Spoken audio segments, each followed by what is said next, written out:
Shalom, selamat pagi saudara-saudara. Di hari ini, mari kita persembahkan pujian kita sebagai korban syukur kita kepada Tuhan atas apa yang sudah Dia kerjakan dalam kehidupan kita. Penyertaannya, berkat-berkatnya, pertolongannya dalam kehidupan kita. Mari kita siapkan hati kita menghampiri Tuhan. Banyak perkara yang tak dapat ku mengerti, mengapakah harus terjadi di dalam kehidupan ini. Satu perkara yang ku simpan dalam hati, tiada sesuatu yang terjadi tanpa Allah peduli. Allah mengerti, Allah peduli segala persoalan yang kita hadapi. Tak akan pernah dibiarkannya ku bergumul sendiri, sebab Allah mengerti.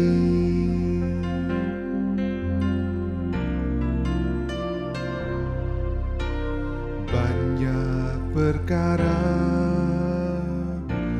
yang tak dapat ku mengerti, mengapakah harus terjadi di dalam kehidupan ini. Satu perkara yang ku simpan dalam hati, tiada sesuatu kan terjadi tanpa Allah peduli. Allah mengerti, Allah peduli segala persoalan yang kita hadapi.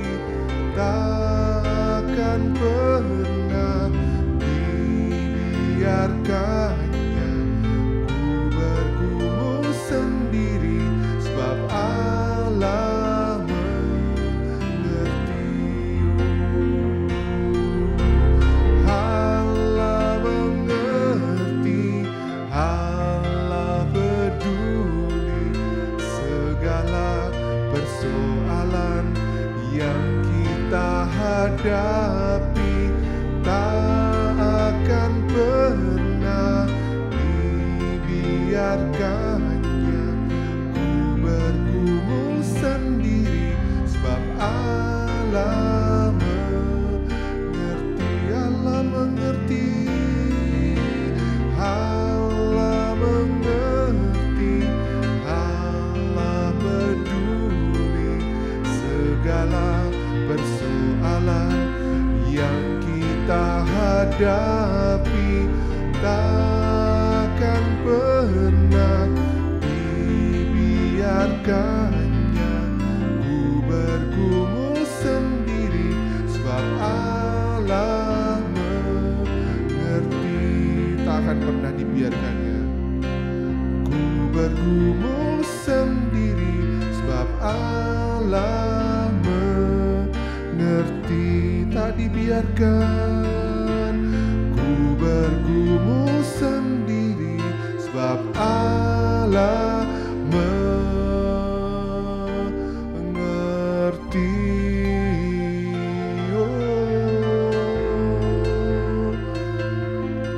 Sebab Engkau Allah yang mengerti situasi mengasihi hidup kami, bahkan Engkau menolong kami, Engkau menguatkan kami, Engkau menghibur kami. Oh Tuhan Yesus, kami bersyukur, kami berterima kasih atas kasih setia-Mu yang besar dalam hidup kami. Oh Yesus, kami bersyukur, kami berterima kasih atas kebaikan-Mu dalam hidup kami. Terima kasih ya Tuhan, Kau selalu ada di samping kami. Kau bahkan menghibur hati kami ya Tuhan. Ketika kami tidak melihat jalan di depan kami, ketika kami melihat tantangan di depan kami Tuhan, Engkau ada, Engkau menopang kami, menguatkan hati kami ya Tuhan. Terima kasih ya Tuhan pada pagi hari ini Tuhan, atas hadirat-Mu Tuhan. Kami juga perlu firman-Mu Tuhan, untuk menerangi jalan-jalan kami, untuk menuntun hidup kami ya Tuhan. Kau boleh pakai yang menyampaikannya Tuhan. Setiap benih yang disampaikannya bermanfaat bagi kami. Terima kasih Tuhan, ya dalam nama-Mu Tuhan Yesus kami sudah berdoa. Haleluya, amin. Shalom, selamat pagi Bapak Ibu yang dikasihi Tuhan. Bagaimana kabar hari ini? Saya percaya hari ini adalah hari yang luar biasa, di mana Tuhan berikan hari ini adalah hari yang baru dengan berkat yang baru. Mari kita membuka hari ini dengan mendengarkan firman Tuhan, supaya di dalam segala kegiatan kita menjadikan kita senantiasa jadi orang-orang yang berhasil. Bapak Ibu, kalau bulan ini kita mendapatkan satu tema yang sangat luar biasa, bagaimana kita hidup itu harus memiliki sebuah integritas. Jadi kita dibawa untuk memiliki sebuah integritas. Kita akan bersama-sama belajar dari Amsal 11 ayat yang ketiga. Integritas orang jujur menuntun mereka, tetapi orang yang tidak setia dihancurkan oleh kepalsuan mereka. Itu adalah ayat di mana menuntun kita bagaimana kita mewujudkan integritas kita sebagai orang-orang percaya. Maka kali ini renungan kita saya beri judul wujud integritas orang percaya. Banyak sekali para ahli untuk mendefinisikan sebuah kata integritas. Ada yang mengatakan bahwa integritas itu adalah kualitas atau kondisi moral yang teguh. Jadi kualitas dan kondisi moral yang teguh, terhormat, jujur, dan tulus. Ada lagi para ahli yang juga menyatakan bahwa integritas itu adalah memelihara sebuah komitmen, sekalipun keadaan itu selalu berubah. Dan ketika kita mendengarkan sebuah kata integritas, tentu kita bayangkan bahwa ada seseorang yang tindakan, perkataannya mencerminkan sebuah hati yang punya komitmen melakukan hal yang benar, dan disitulah integritas orang itu punya keyakinan teguh atau keyakinan yang tetap untuk jujur apa adanya di dalam setiap saat. Juga integritas itu sendiri juga merupakan integrasi kehidupan seseorang dengan nilai-nilai. Nilai-nilai dalam hal ini adalah nilai-nilai rohani yang dipegangnya. Itu kalau kita berbicara tentang sebuah integritas. Jadi banyak sekali orang-orang yang mendefinisikan integritas. Antara lain itu yang saya utarakan tadi. Tetapi kita semua sebagai orang-orang milik Tuhan, kita juga dituntut supaya kita memiliki integritas. Integritas itu akan membawa di dalam kehidupan kita menjadi lebih baik. Lalu bagaimana kita memiliki sebuah integritas dan kemudian kita mewujudkan sebuah integritas itu?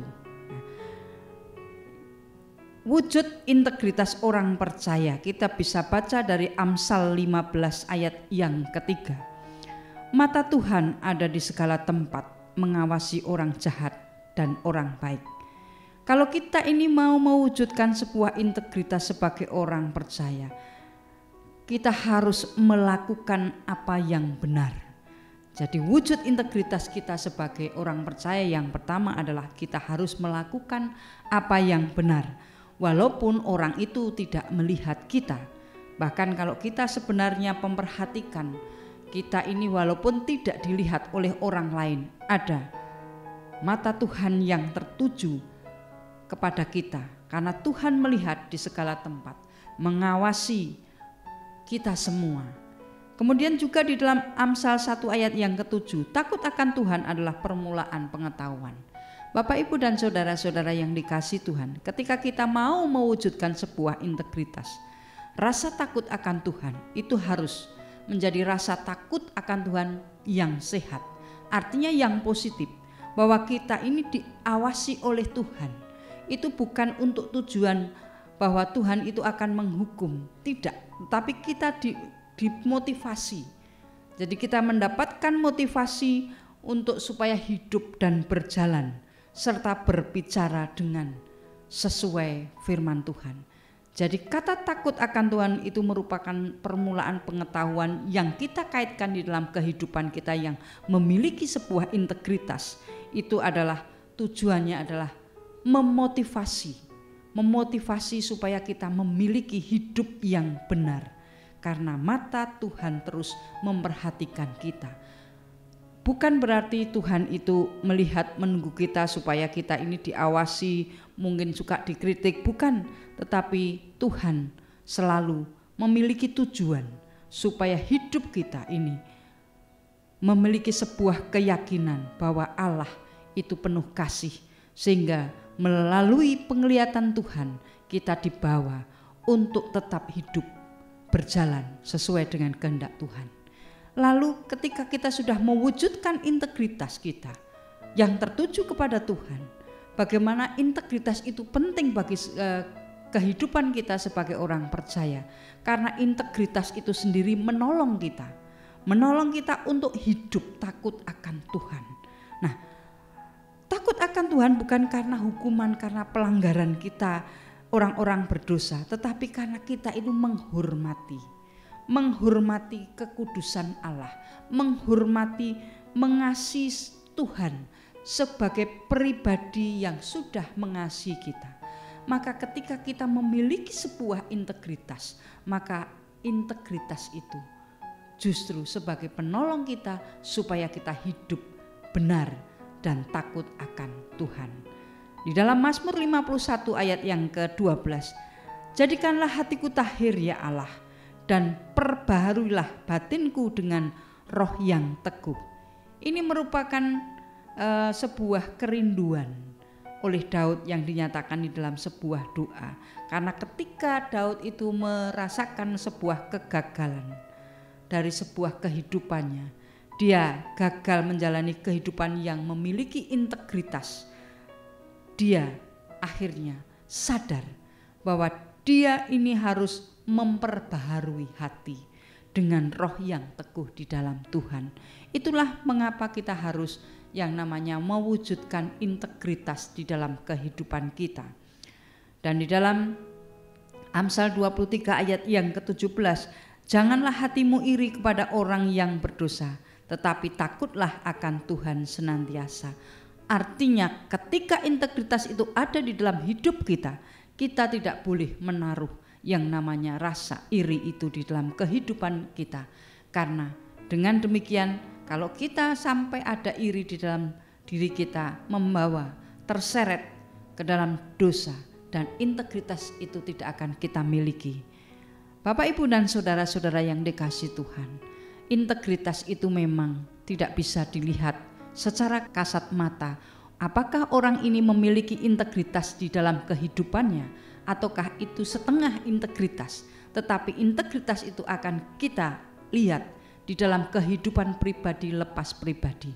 Karena integritas itu hanya kita miliki hubungan dengan Tuhan. Tetapi dampak yang dirasakan adalah dampak dari integritas yang kita punyai adalah dampak kepada orang lain. Terlebih juga untuk kemuliaan nama Tuhan. Sekali lagi bahwa integritas seseorang itu tidak bisa kita buat kriteria-kriteria tertentu. Tetapi itu menyangkut hubungannya dengan Tuhan. Bagaimana kita memiliki sebuah komitmen, kejujuran atau yang namanya kesungguhan hati di dalam hidupnya. Karena kita ini selalu hidup di dunia harus memiliki sebuah integritas. Maka hari ini kita diberi pembelajaran melakukan yang benar dengan memiliki takut akan Tuhan. Karena Tuhan sudah mengasihi hidup kita, maka kita harus hidup jujur dan setia. Itu adalah sebuah wujud integritas yang harus kita miliki. Dengan integritas yang benar, kita dituntun di jalan yang benar. Karena kalau kita sudah dituntun di dalam jalan yang benar, berarti kita itu dibawa untuk menuju jalan kemenangan. Bapak, Ibu, dan saudara-saudara yang dikasihi Tuhan, mari kita bangun integritas diri kita. Integritas ini tidak hanya menyangkut secara iman, tetapi di dalam semua lini aspek kehidupan kita, kita dibutuhkan yang namanya integritas. Apakah itu di dalam sebuah komunitas pekerjaan, apalagi di dalam sebuah keluarga, dan di dalam pelayanan, di semua aspek kehidupan kita butuh yang namanya integritas. Maka lakukan yang benar dengan setia, hidup jujur di hadapan Tuhan, dan kita akan dituntun di dalam kemenangan demi kemenangan. Tuhan Yesus memberkati. Selamat memasuki hari ini. Selamat pagi.